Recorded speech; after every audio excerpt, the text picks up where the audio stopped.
I'm just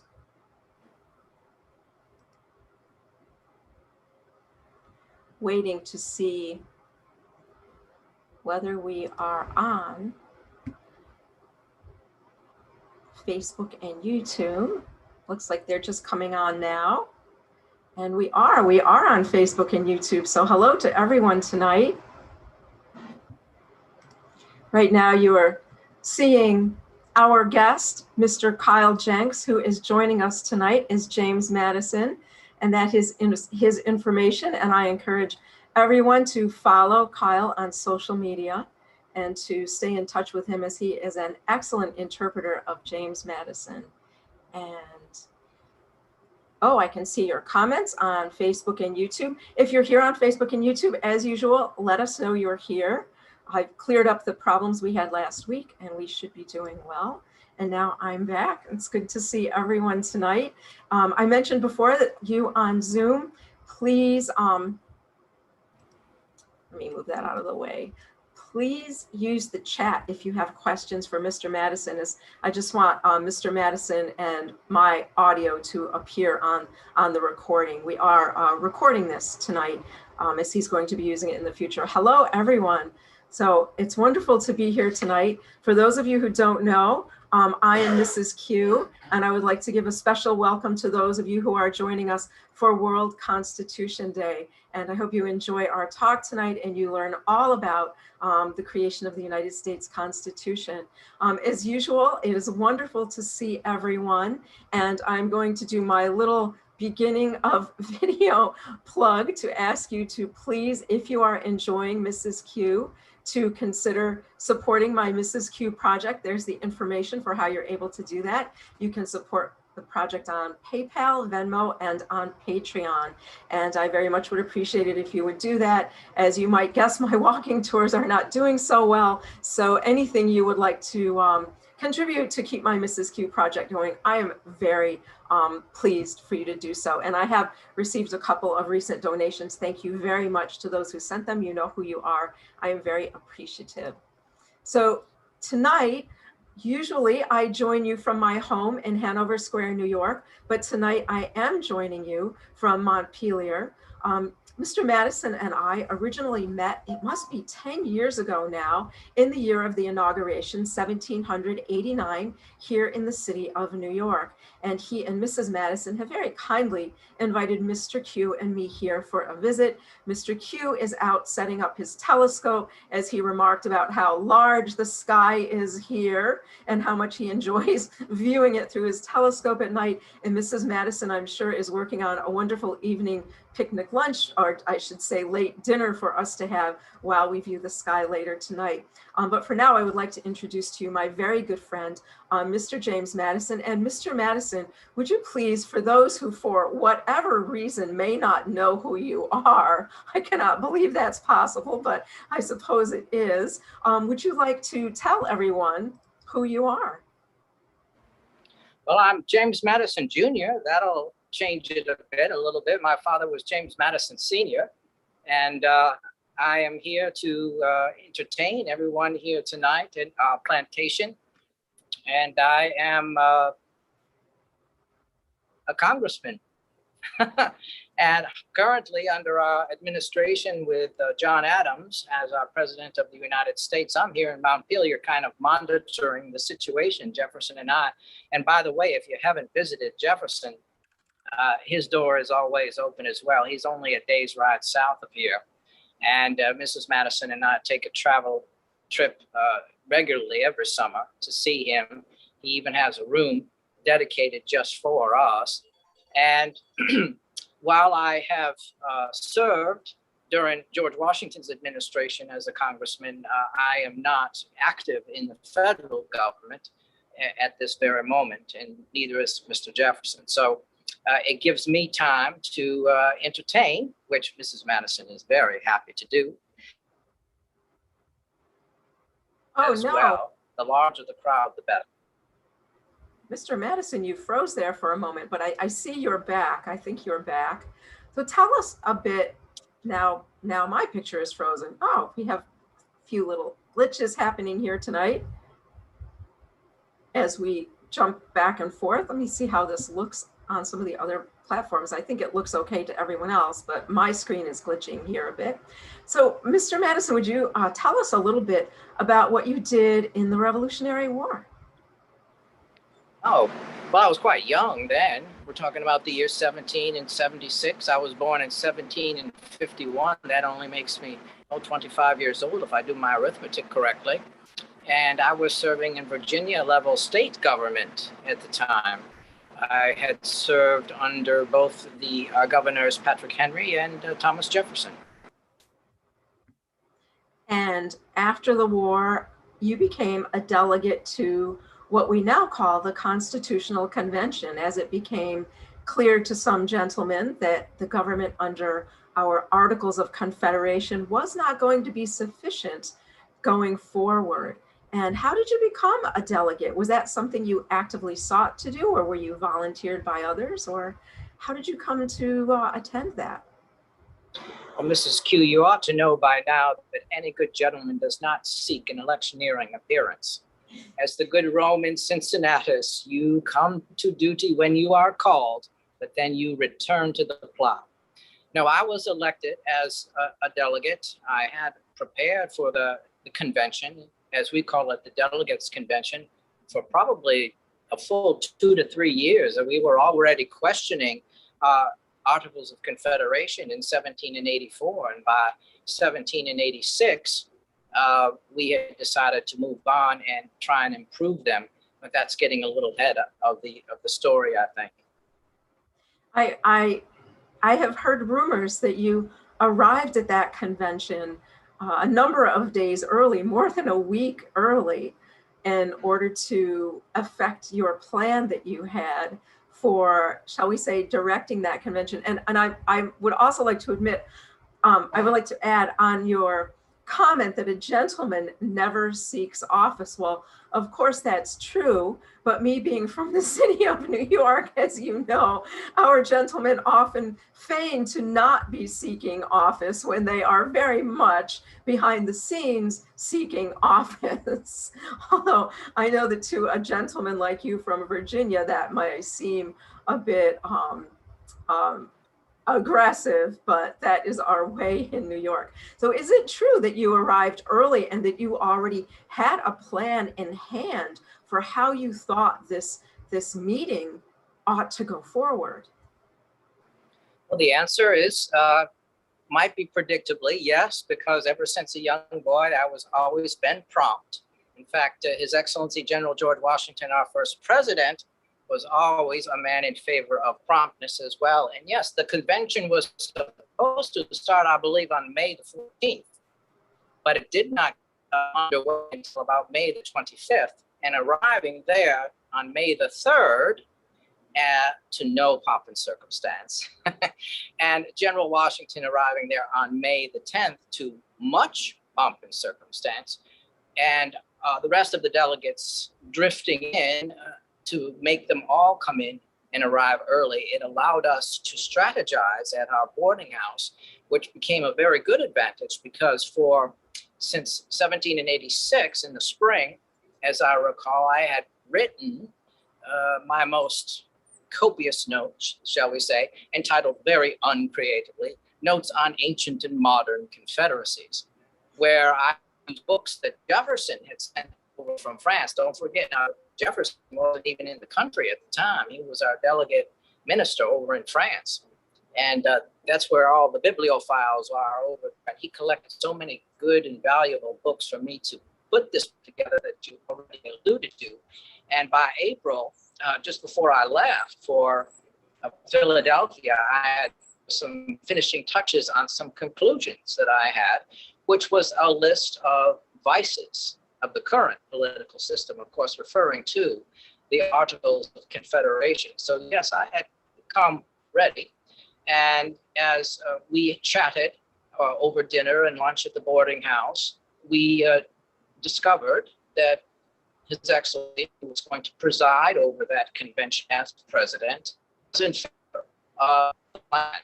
And our strategy was to start with it right away. The first day that we reached quorum, which was May the 25th, And our governor, Edmund Randolph, had the, I don't know, I shouldn't say that. He had the chore, I should say, for elucidating all of those points that Virginia presented in its plan. It took almost the entire day to set the precedent that I may be seeing ahead in your questioning a bit, but there was not everyone was there ready to do anything but revise the Articles of Confederation, because that is what we were tasked to do.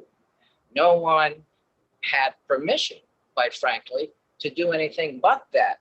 And our intention was very much to do that very thing. Now, Mr. Madison, we are having a little bit of trouble seeing and hearing you. And Oh, a message that your bandwidth is low. And my suggestion is perhaps that you leave us for a moment and then rejoin us. And perhaps when you reconnect, we may have a better connection with you. So if you will, is it that my rudeness in asking you to depart momentarily and return to our meeting in the hopes that we will have a better connection with you, and we will all certainly be waiting here for you to rejoin us. Well, I'm terribly sorry. Didn't realize that that was going to affect things. Let us try what you suggest, Mrs. Q. Yes, and we will be happy to wait for you to rejoin us. You have my apologies. Mr. Madison is joining us on a bit of limited technology tonight, and so we're going to try to make as best use of that as we can. You just heard him speak about that when he arrived at the Constitutional Convention, the only directions they had were to fix the Articles of Confederation. They did not have permission to write an entirely new document, although a number of the gentlemen did arrive there, and I will be speaking with Mr. Madison in a few minutes about one from New York, whose full intentions were to create an entirely new document, which, as you can imagine, met with a great deal of trepidation and pushback from some of the other members. And I see that Mr. Madison is rejoining us right now. And I'm going to ask him to tell us a little bit more about how that happened, how that all occurred. And he should be here. There he comes. I hope I'm back to my own house pretty soon. Yep, you just need to restart your video, sir.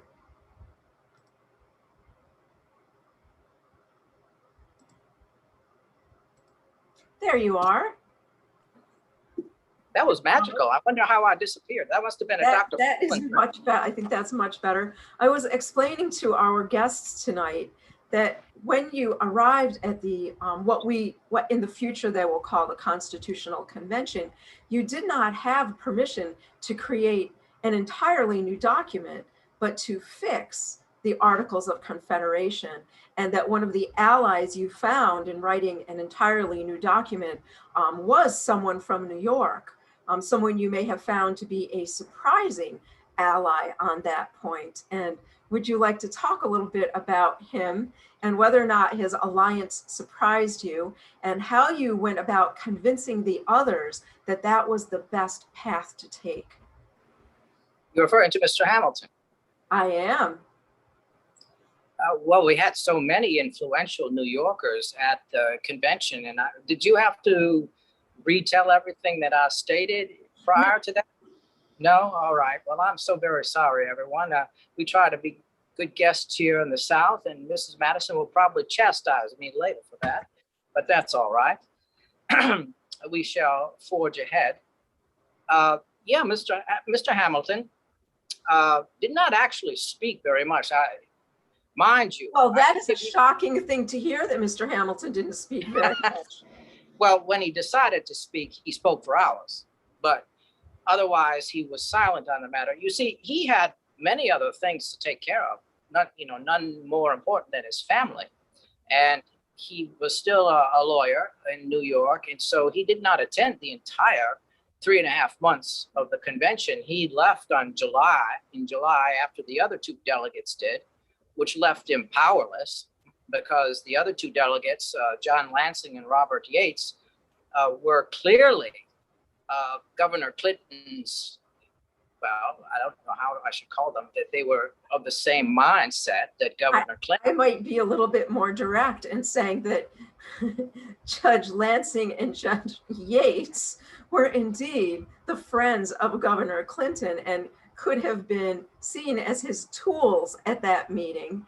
And of course, Governor Clinton was against a new constitution, and so Judge Yates and Judge Lansing, of course, expressed the Clintonian view, as they were wont to do on many things. Mrs. Q, I know I can always count on you to be direct. So yes, thank you for filling in the blanks so that I did not have to claim those answers myself. But really what Mr. Hamilton and I got more friendly with each other was the year prior at the Annapolis Convention. That's when we met at Man's Tavern in Annapolis in order to talk about the improvement of the country under the Articles of Confederation. And it was only a partial success because, excuse me, only five of the delegation showed up.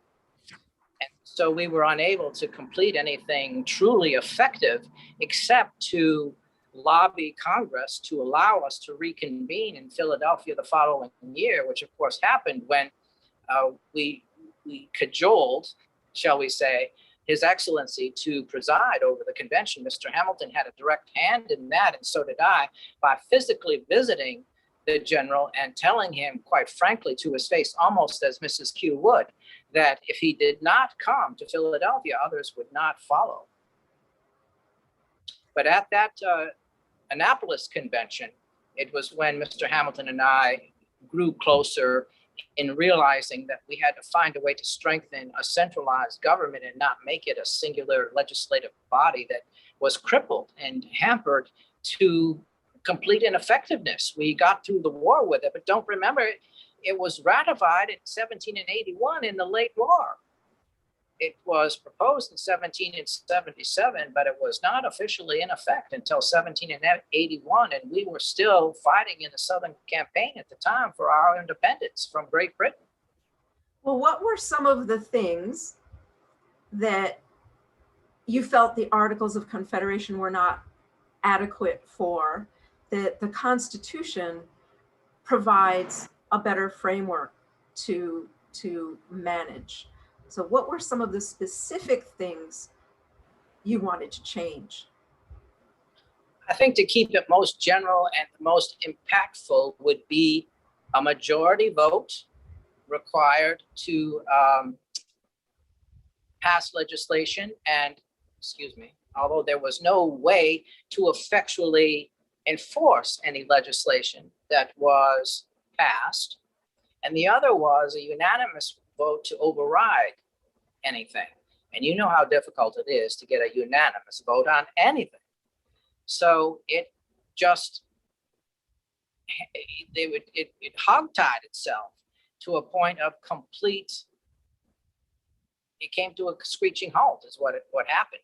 So those are the two most glaring deficiencies of the articles. The other is that the Constitution, you had implied, how was it better? Well, we had figured out three different branches of government to put our country together.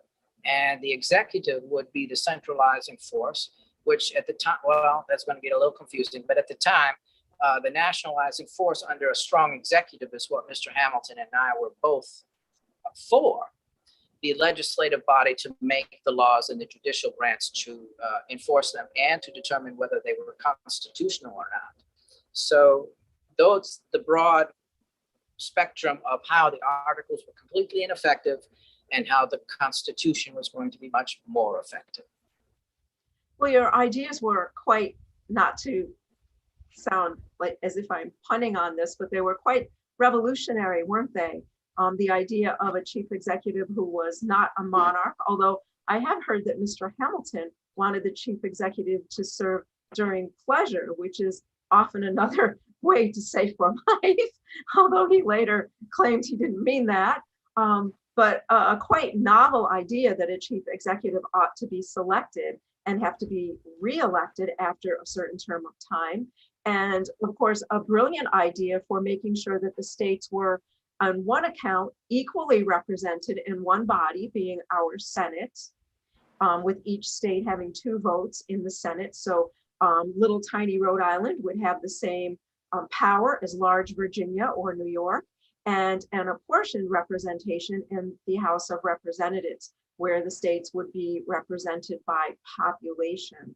And a truly revolutionary idea, maybe having some roots in the old House of Commons and House of Lords, but of course the Senate does not serve for life as the Lords would, but kind of an idea of an upper house that would have a more thoughtful or sedate approach to things. I know that's, I'm saying that in the, shall I say, the most generous terminology, that they would have a thoughtful and sedate approach versus a House of Representatives that may be a little more rambunctious in the way they operate.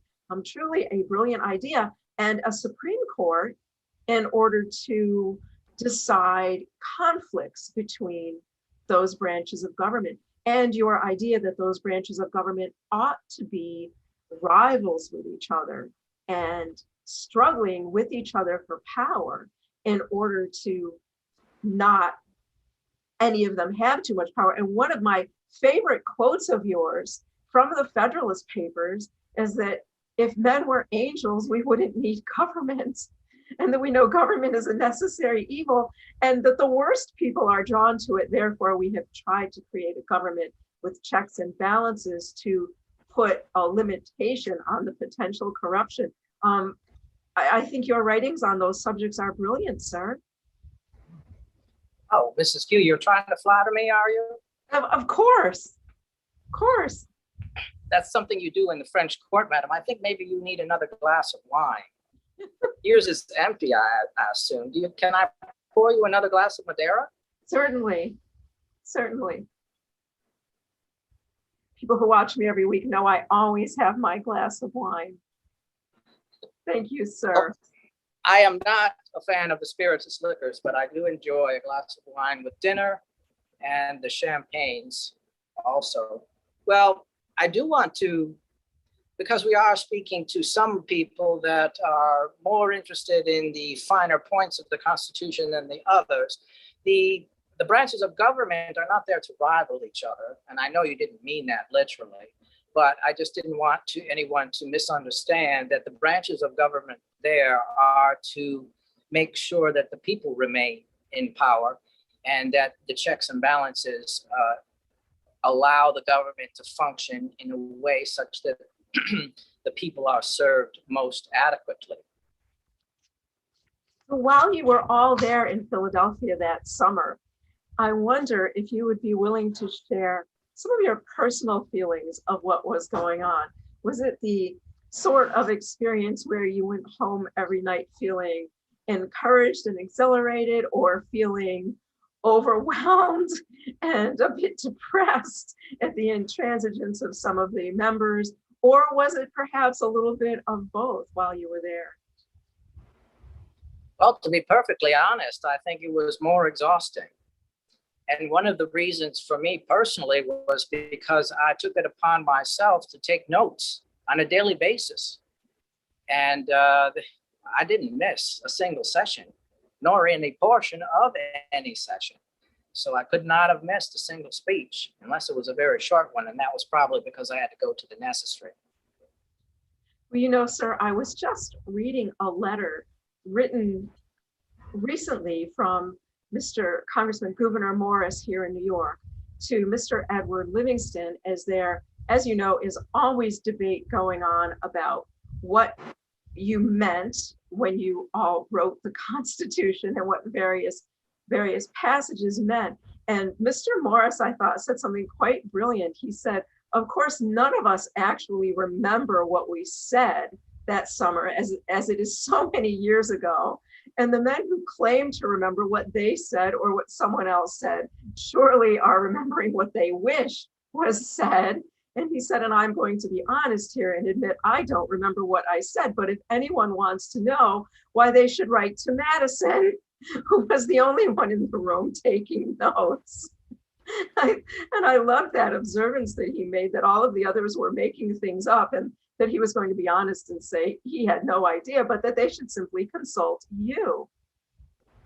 Well, the pen was very active in my hand. I went through a number of quills, shall we say, and it didn't stop during the active portion of the session for the very reason that you imply, not to forget what was said on the floor. Now, I was writing as fast as I could, and I had even developed a shorthand in my head such that I could write things down faster and decode them after I had gone back to the boarding house. So my day did not end. Many of the delegates went over to Franklin Court and had glasses of Madeira and other liquor and spirituous liquors to continue the lobbying efforts that went on in between the sessions. But for me, I remember my boarding house hostess, Mrs. Eliza Trist, Mrs. House's daughter, was very concerned about my health because all I did was work to the bone all the time. So quite frankly, I was exhausted. Now, once you all came together and wrote this historic document, and it was time for the ratification of the document, you now faced a whole other type of opposition in questions from the various states over what different things meant, and particularly from our two states, New York and Virginia, many questions. And you sat down with two esteemed New Yorkers, Mr. Hamilton and Mr. Jay, and you all addressed these in papers that in the future will be called the Federalist Papers. And even after that, they were reluctant to ratify the Constitution.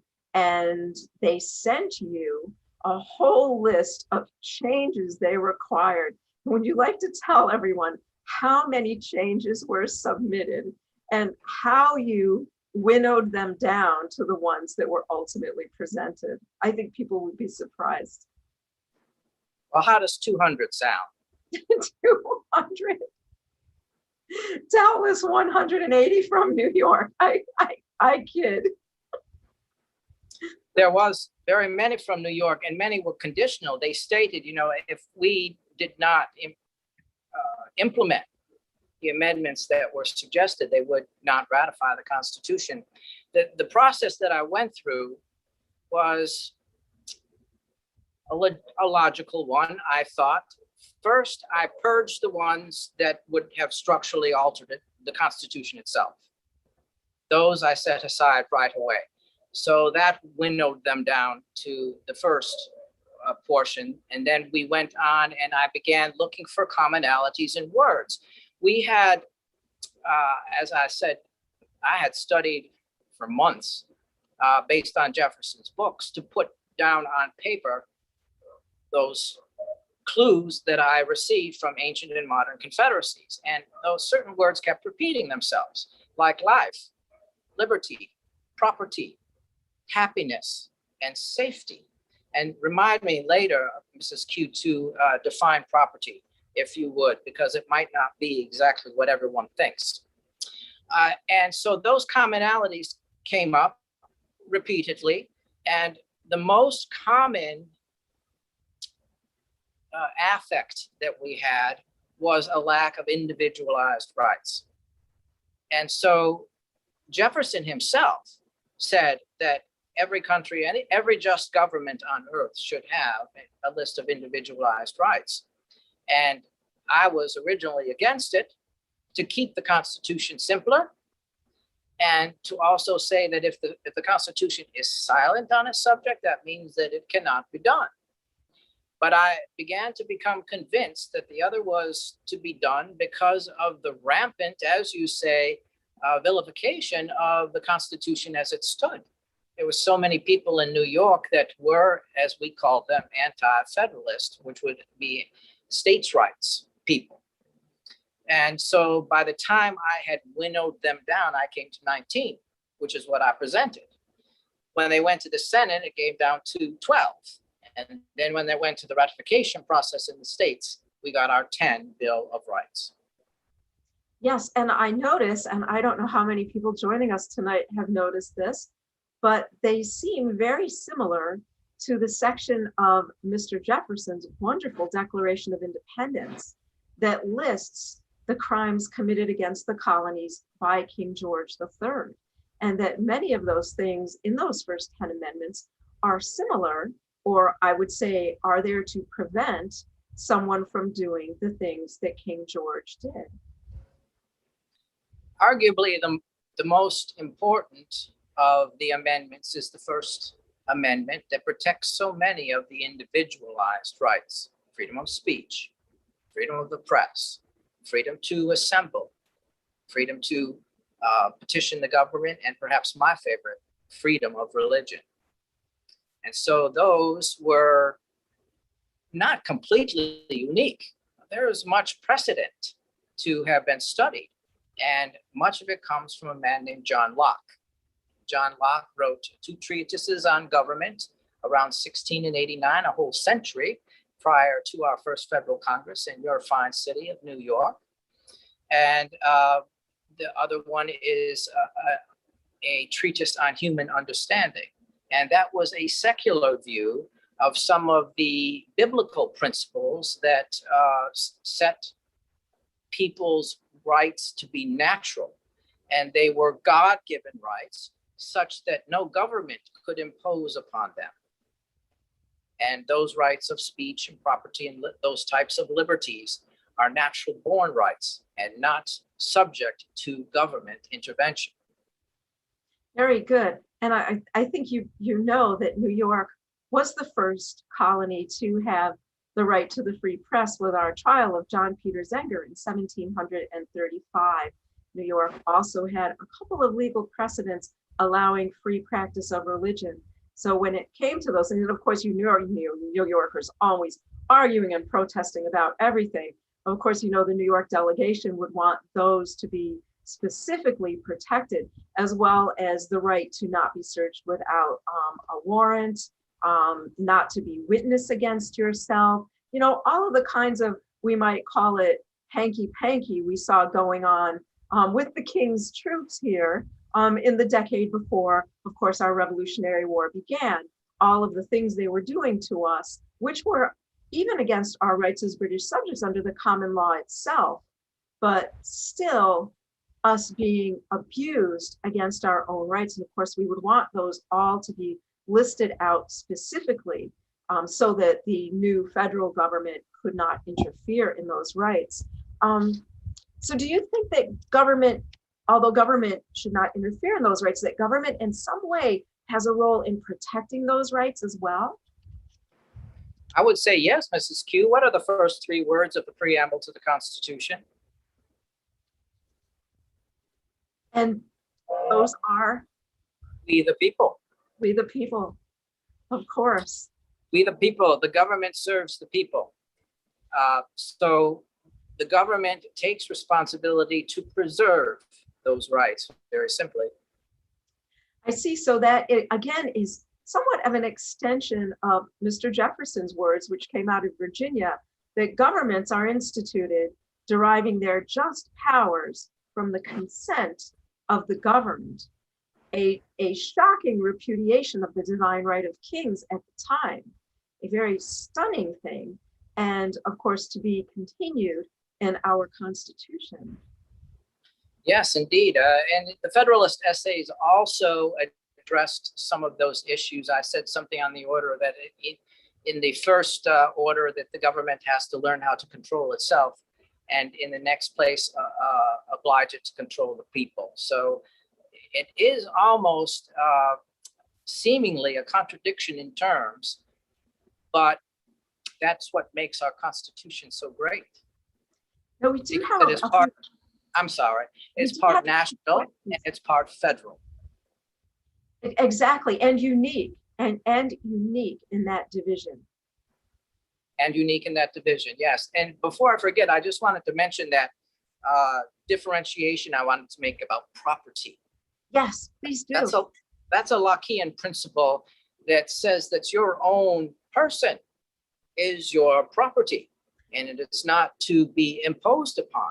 And if your person does something productive, let's say you're a farmer, a very common trade here in the States, that you produce a crop of wheat, and that wheat is going to be of value to other persons.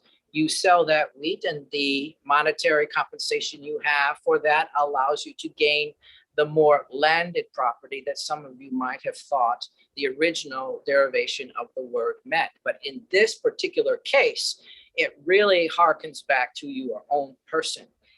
But it then becomes the property that we know of because you are doing work of value. A very important concept to us here in America, property rights. Yes, ma'am. Indeed. And in part the cause for our war with England's dispute over property rights. Yes, you are such a learned lady. Thank you, Madison. Mrs. Madison adores you, Mrs. Q, and that's why that we have become great friends with you and Mr. Q. I would like a report at some point on how he is doing with his telescope. Well, I'll tell our audience that the year that we met was before you met Mrs. Madison, of course, the year of the first year of our nation here in New York. And when I met you, the rumor around New York, of course, among the ladies, was that you had no social skills whatsoever. And that at social gatherings, you were to be avoided for your lack of social skills. But as you know, I am not often interested in the same topics of conversation as some of the ladies. And I found you to be intriguing and always an interesting conversationalist and a fine gentleman. As we ladies in New York were quite impressed with the gentleman from the South who had such fine manners. Not that our gentlemen in New York don't have good manners, but they can seem a bit, oh my goodness, how can I say this without Mr. Q getting upset?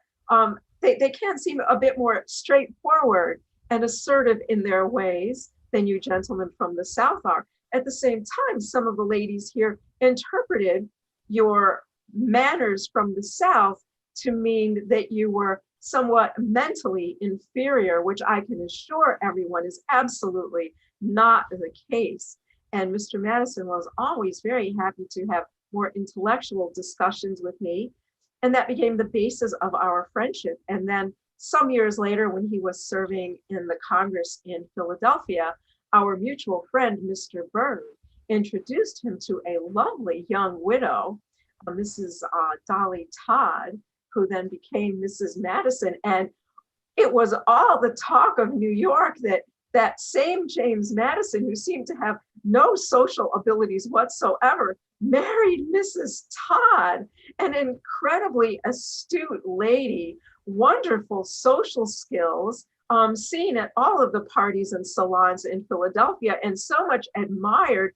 And it was quite shocking here in New York when they said that Mr. Madison had landed such a prize in Dolly Todd. And I'm so glad to see you together and happily married.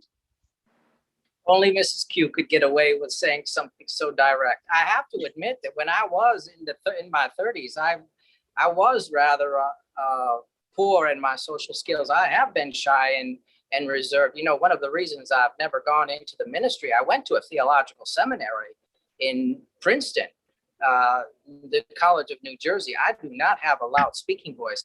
Please, if anyone is having trouble hearing what I have to say now that we're halfway through our program here, put a notation and I will try to speak up louder. But no, I was very unsure of myself in my earlier years. And I think Mrs. Madison helped bring me out of my shell. And I, of course, am much older now and more experienced. And when I'm in my home of Montpelier here in my comfortable parlor with guests that I enjoy, such as yourself and the others that have joined us tonight, I do tend to come out of my shell. I do have a sense of humor, although it is a bit dry. I do love a good pun. I do love a good wit. And sometimes I like to listen more than I like to speak. A sign of great intellect. I do have some comments and questions for you, sir. All right. Mrs. Felder says that she is enjoying this very much, and she hopes you become president one day. What Indeed. do you think of that? I haven't. The first thing we have to do is get Adams out of office. That's the first thing that we have to Oh my goodness.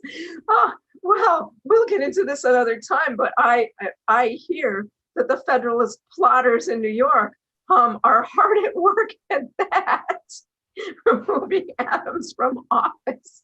So, but we won't discuss that here tonight. We also have Mr. Jensen would like to know how, when you're in Virginia, you communicate with the government in Philadelphia. Oh, just like anyone else, you put your post in on the next stage. It's so difficult to get a letter. I had to wait sometimes up to 6 weeks to get a letter from Jefferson from France. There is no quick way. There isn't. And it depends on the weather. You were lucky in arriving here when the weather was nice. We either have a canal with deep gorges to have to cross if it's raining, or it's so dusty that it becomes an insect-infested, malaria-carrying, horrible mess. The roads are absolutely horrible. You have to give the carriage drivers due credit. They do a wonderful job to avoid calumny and calamity. Well, maybe that lack of timely communication might help impede some of the bad intentions some may have in the government. My own father always believed that the less the government was able to do, the better off we all were. This is some wisdom from my father. Now I have another question here. What made you get into politics? How did that come about?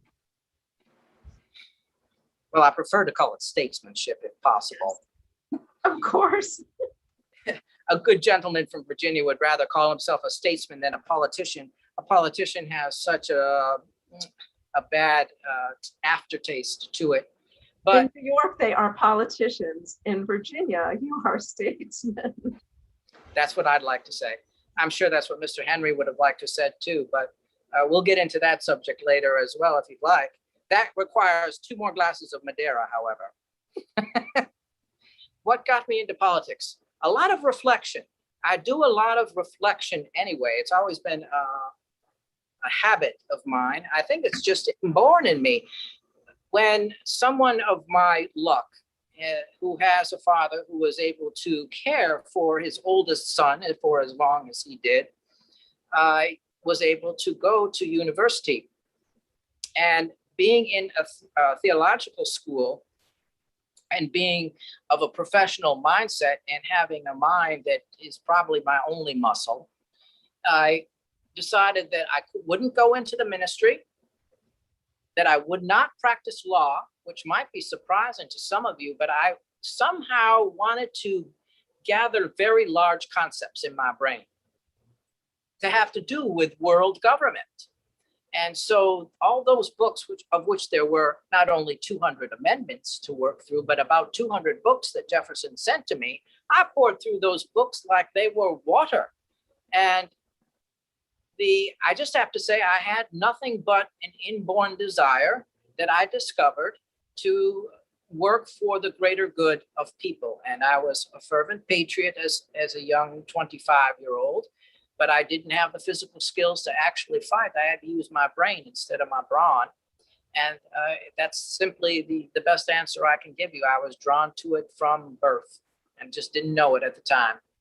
You were let's say, circumstances benefited you and that the right circumstances came about to serve your needs and for you to serve the needs of your new nation.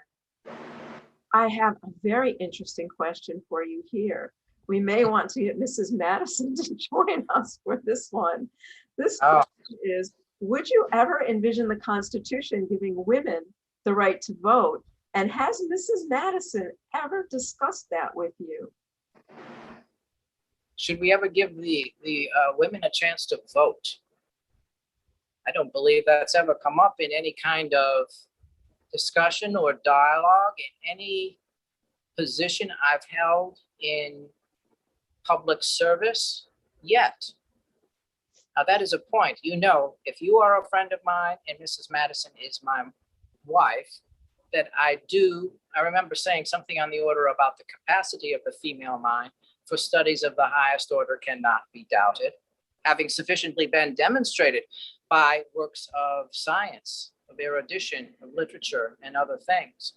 But at this time, no, I don't see a future for women to vote. Not to say that the world might not change, but currently I would say no. And have I spoken to Mrs. Madison about that specific issue? No. It's not something that most of the ladies of our time have really considered, although you probably do know that Mrs. Adams did suggest to Mr. Adams that the ladies play a part in the future in choosing the government. And Mr. Adams brushed her off and caused her to be a bit angry at him for some amount of time. So we'll leave that. We'll leave that to the Adams. I can say that in our family, this is something we have not discussed either, as Mr. Q does vote for both of us. And of course, Mr. Q and I are of the same mind on most things. And it just seems normal for us to have one vote for our family. And I think that's the way most people of our time view this.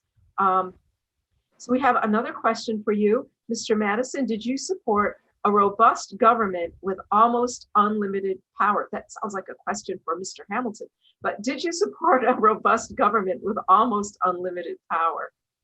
Well, it sounds like a loaded question to me. No, I did not.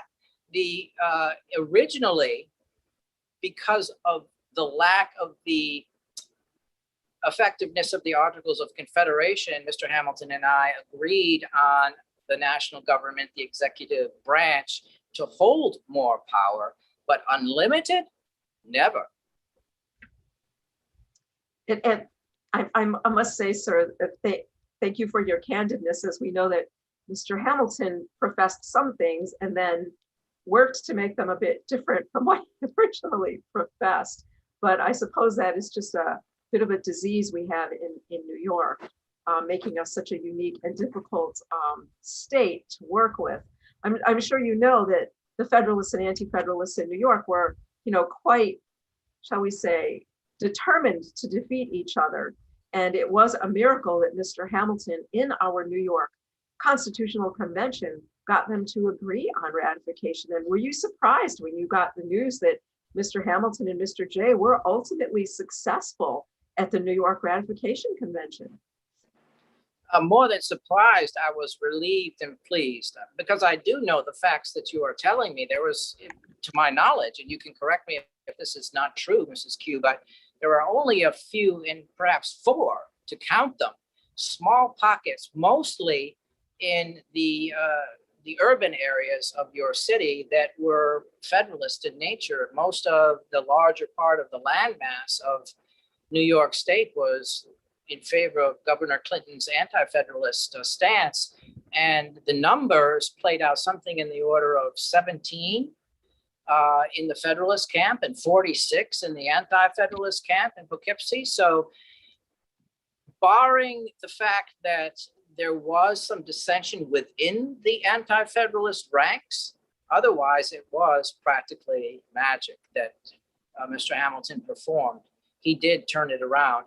And the Federalist essays, written specifically for New Yorkers originally, knowing the factors that you describe about your candid city, is that we knew that we had a very hard road to toe, and we were monitoring each other, our states, because each of us claimed to be the most powerful. You can't find a more fervent anti-Federalist than our own Patrick Henry.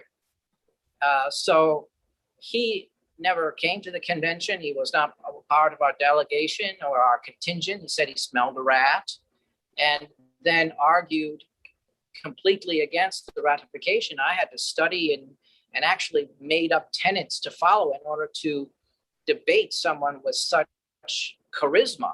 And here's one thing that I could say about the men of the times, even though I know this is a bit of a tangent, but it's a good point to make, that the convention that wrote the Constitution and the ratifying conventions, which were arguably more divisive rather, than the delegates convention itself, still the men were knowledgeable and intelligent enough to realize that compromise was necessary, and that in order for us to get a constitution at all, we had to give up some things in favor of others. And I think that's why everyone went to Franklin Court to have some Madeira after the convention was over, because they aligned with this and they would trade for this in order to get that.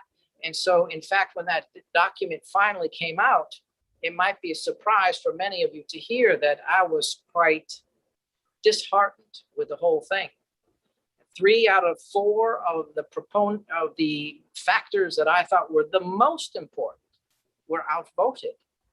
So I have to share all kinds of credit with all of my colleagues for producing a document that ultimately I said about the men who arrived there and stayed the course through those 3.5 months. You're waving a fan. Well, we had weather like that in Philadelphia for the 3.5 months that we were behind closed doors in secret. But there were never of New York will be. There were never an assembly of men wonderful charged with a great and arduous trust, who were more pure in their motives, or more exclusively or anxiously devoted to the object committed to them than the delegates at the Federal Convention. Well, I have to mention that the ladies of New York would be so jealous at the wonderful frizz caused by your humid, hot weather here, because the ladies work very hard to get their hair in a giant ball of frizz like this. And I have had no trouble doing it since I've been visiting you here. So there's one good thing about the weather. We have a couple of more questions for you. What leisure activities do you enjoy when you're not being a statesman? What do you like to do here at Montpelier when you're not working? Well, you see a chessboard there behind you. I do enjoy a game of chess. I do enjoy my morning rides around the plantation from very early on. Some of you might not, well, probably more of you know than don't know that I've been rather sickly over the course of my life. And so the doctors and my father and my friends have always encouraged me for some physical exertion. And I do enjoy horseback riding, especially to take my measurements for the weather and such. And I enjoy reading. Even if I'm not working, I'm still reading. I enjoy sleeping because I tend to work so hard that I enjoy sleeping. That I consider a recreational activity. And good glass of Madeira. And it's really not much else that except the company of Mrs. Madison. And I was going to say the company of Mrs. Madison, I'm sure, is very satisfying. And we have another question. How did you get chosen to write the Constitution? Were you chosen? Did you volunteer? Were you volunteered by someone else? No, I wasn't chosen to write the Constitution. And I was hoping to have made that point clear. I don't mean to embarrass the person that asked the question, but unlike the goddess of wisdom, 'twas the work of many heads and many hands. So it was a collaborative effort. I will say that some people remarked that I had come to the convention most prepared. That might be true.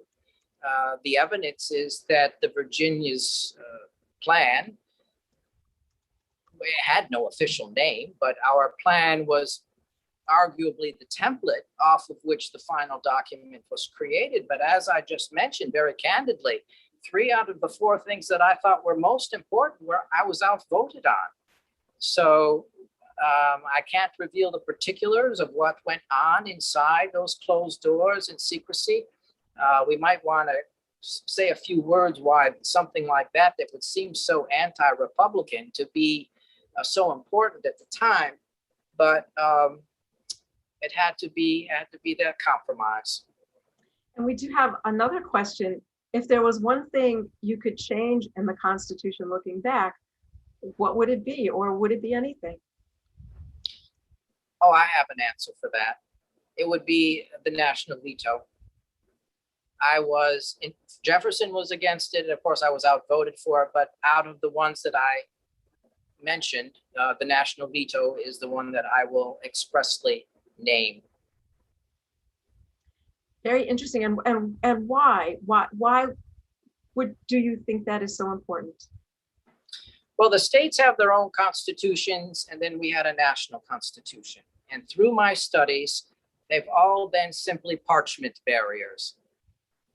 Just because you have a written constitution doesn't mean it's followed. And corruption. No, I would never believe such a thing could happen. Never. Here. Everyone's bouncing their canes on the floor, including Dr. Franklin. I can hear it now.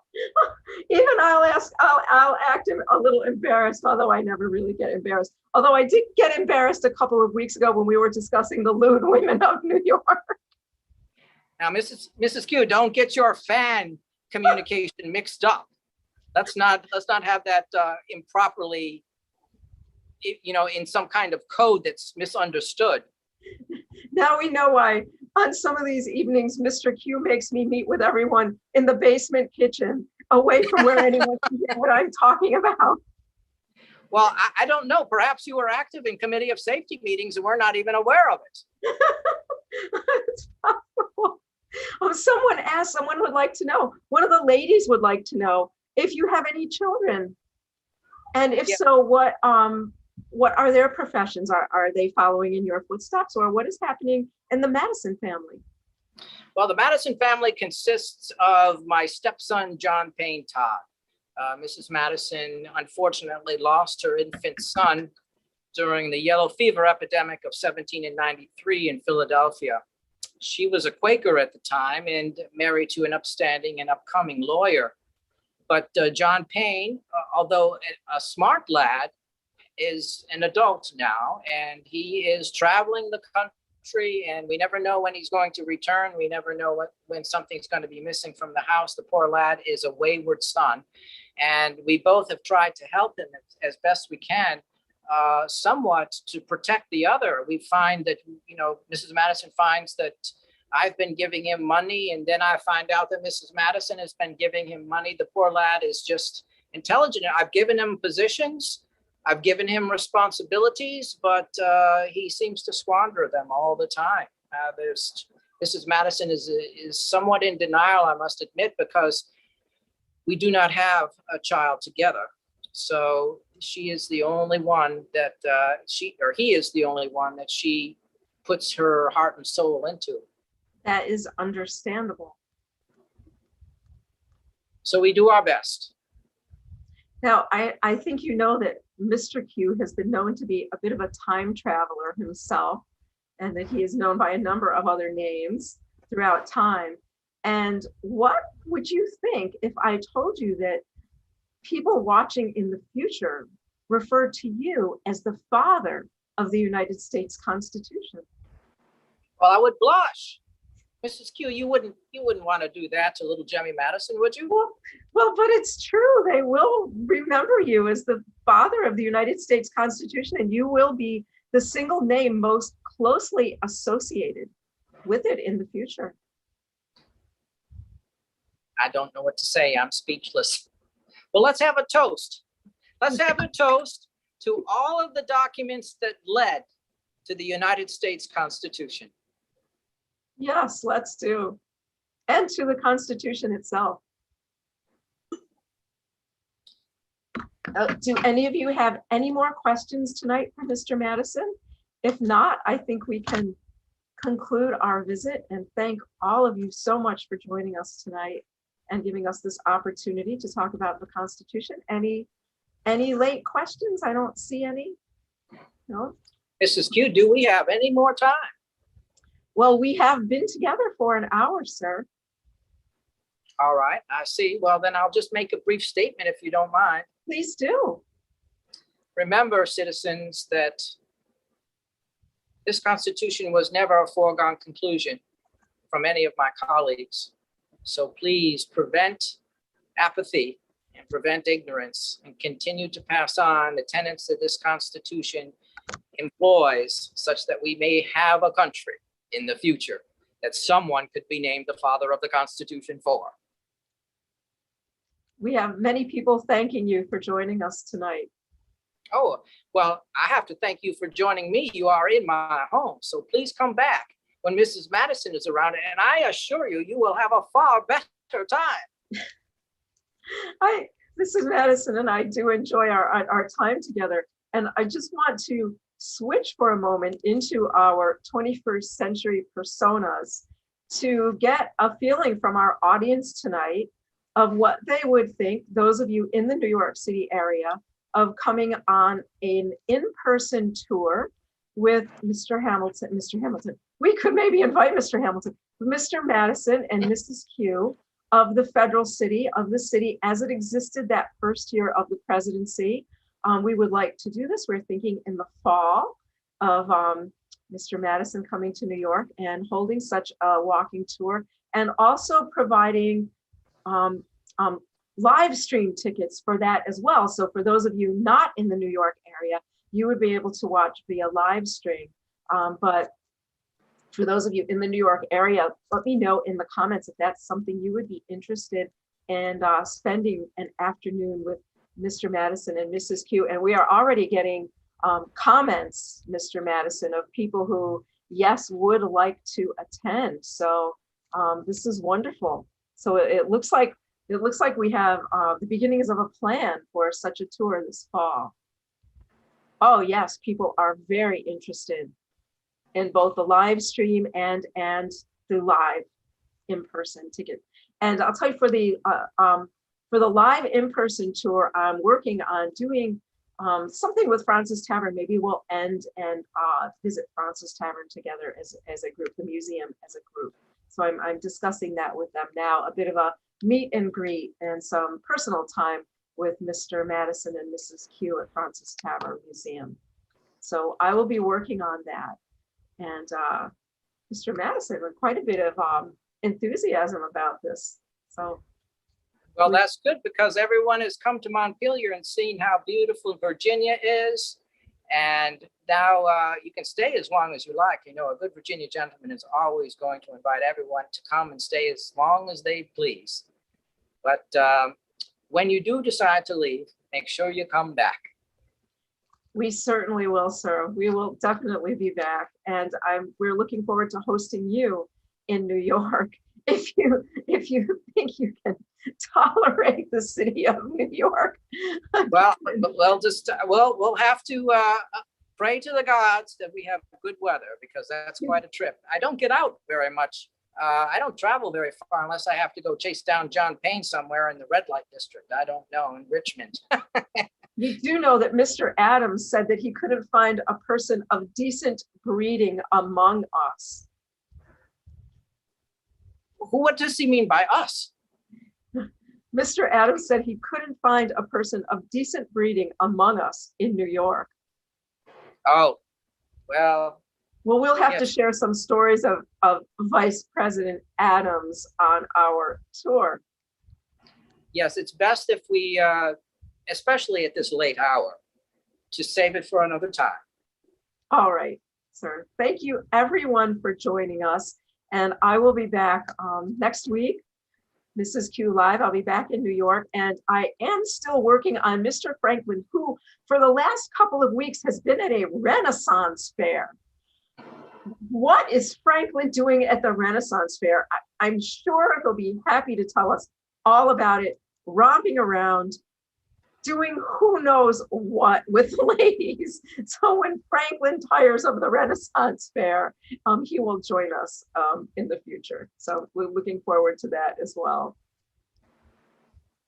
I'm looking for any questions. So we're all finished. Thank you all very much. And I will say good night and thank you. And I will see you next Friday. Good night, everyone. Good night.